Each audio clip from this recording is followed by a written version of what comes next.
Complimenti, Buonasera. ti sei ripreso la testa della classifica. Ognuno ha il suo vecchietto terribile, noi Nosotti, lui Ibra. Sì.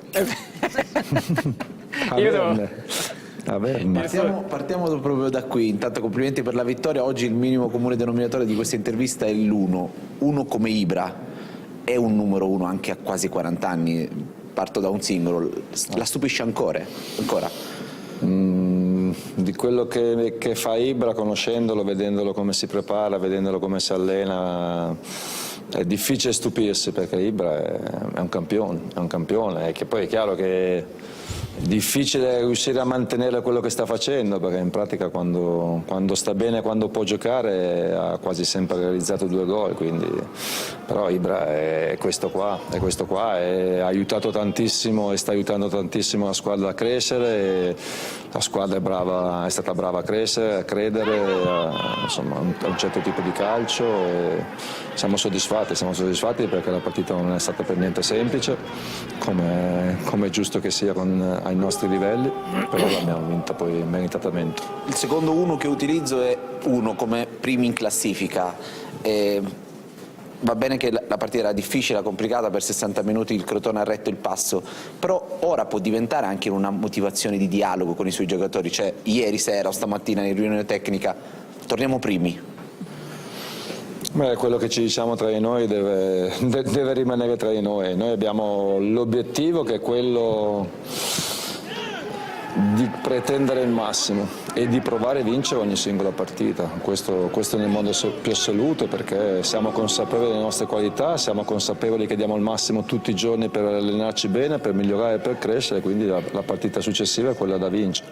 Quando ci riusciamo siamo molto soddisfatti, però credo che non sia ancora il momento di guardare troppo la classifica, ma di pensare ancora alla prossima gara, a cercare di affrontarla bene. Arriverà un periodo ancora molto impegnativo, molto difficile, con tante partite ogni 3 giorni, speriamo, perché speriamo di andare avanti anche in Europa League, che è un grande obiettivo, e quindi poi dopo c'è tanto da fare ancora e tanto da spingere. L'ultima per quanto mi riguarda è chiedo alla regia se ci aiuta con quelle immagini che abbiamo registrato, perché Ibra parla in campo ma parla anche con le immagini e con i suoi gesti. Dopo aver messo a segno il gol 501 fa il segno +1, noi probabilmente la possiamo interpretare come più un gol, magari l'interpretazione può essere fatemi un altro anno di contratto, lei lo vorrebbe un altro anno al Milan, cioè decide ancora Ibra così? Non lo so se è rivolto a Maldini, a Gazzidis, non lo so, ma Zlatan sta bene con noi. Credo che la cosa più bella è che lavoriamo bene, è che stiamo bene, quindi i giocatori sono contenti, siamo in un grandissimo club e quindi vogliamo cercare di far bene, poi Zlatan deciderà il suo futuro. Per quello che sta dimostrando ancora, credo che sia giusto che continui a giocare, credo che sia giusto che continui a farlo con noi. Studio.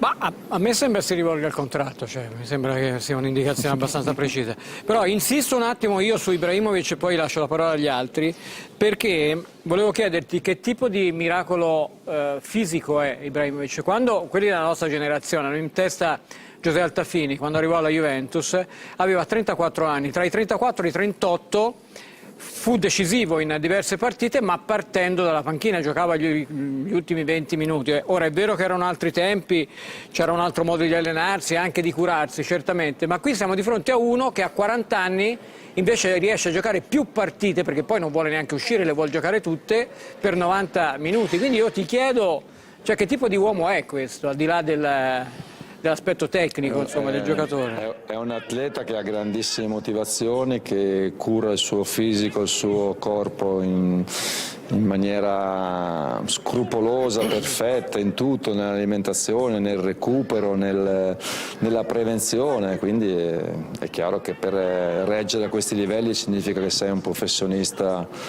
eccezionale e che sei sorretto comunque da un fisico, insomma, cioè tu non l'hai mai visto che in pochi hanno. No, stanco è stanco, spesso è stanco. No, stanco, dico, tu non l'hai mai visto sgarrare su niente, sul cibo, magari una cosina di alcol, mai? Assolutamente no.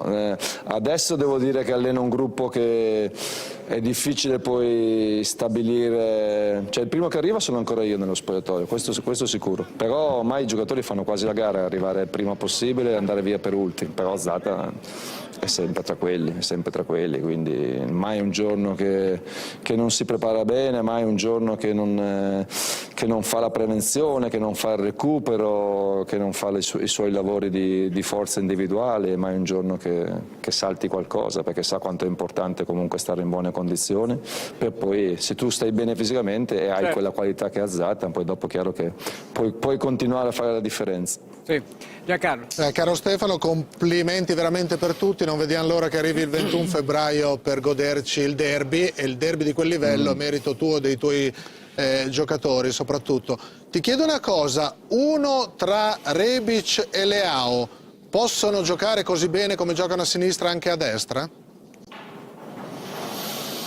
Credo che nessuno dei due piaccia tantissimo giocare a destra, sono molto più portati a giocare sul centro-sinistra o fuori o aperti a sinistra o sul centro-sinistra, anche se Rebic l'ha fatto già in nazionale con la Croazia, probabilmente anche quando è stato vice campione del mondo ha giocato più a destra che a sinistra, però anche Leao ci ha già giocato qualche spezzone, qualche partita quando abbiamo avuto bisogno magari di un po' più di profondità, di un po' più di accelerazioni, può essere una soluzione. Poi è chiaro che non dimentichiamo, io credo sempre che se c'è la disponibilità dei giocatori possiamo giocare con tanti attaccanti, possiamo giocare anche con tanta qualità, ma l'importante è essere disponibili nel sacrificio, nell'organizzazione di gioco, nel fare la corsa in più, nel fare la rincorsa in più, nel non fermarsi se perde il pallone. Poi dopo la qualità ce l'abbiamo e questo è un gran vantaggio per me per fare delle scelte importanti, perché insomma avere giocatori che possono cominciare e tenere alto il livello di prestazione a inizio partita e avere giocatori pronti a subentrare e a migliorare anche, se possibile, la nostra qualità è molto importante in un campionato molto difficile, in una stagione molto, molto impegnativa come questa. Troviamogli un difetto, Marco Bucentini al Milan? No, anzi, è incredibile come siano migliorati i giocatori. Io a volte glielo scrivo che Sia e Calabria fanno partite veramente piene di personalità, di certezze. Oggi due nuovi in campo, Tomori e Meité. Non aveva molte scelte, ma poteva anche scegliere altrimenti, invece si è fidato, sta crescendo altri giocatori. La mia domanda è, siete primi da 21 giornate su 21, dove pensi che sarà il momento decisivo del campionato? Quella partita lì o dipende, quanto dipende da voi o da una partita o dagli altri? Tornando ai due nuovi, io credo che ho la fortuna di lavorare con un club che ha scelto dei giocatori forti con determinate caratteristiche mentali, soprattutto tecniche e anche fisiche, e quindi il merito soprattutto del club che mi ha messo a disposizione una rosa di giocatori completa, un organico completo e molto forte. Le partite decisive arriveranno più avanti, però questo è un campionato molto equilibrato, molto difficile, siamo in tante squadre in pochissimi punti, è vero che adesso si è un pochettino allungata magari anche con i risultati di ieri, ma io continuo a pensare e credere che tutte le 7 squadre forti del campionato, che sono veramente forti, tutti possono lottare per vincere lo scudetto e per arrivare nelle prime 4 posizioni. E dopo chiaramente più vai avanti con le giornate più le partite peseranno, e quindi siamo consapevoli di questo, però continuiamo ad avere la mentalità giusta, di essere molto equilibrati, molto consapevoli, ma anche molto vogliosi di pensare solamente alla prossima partita.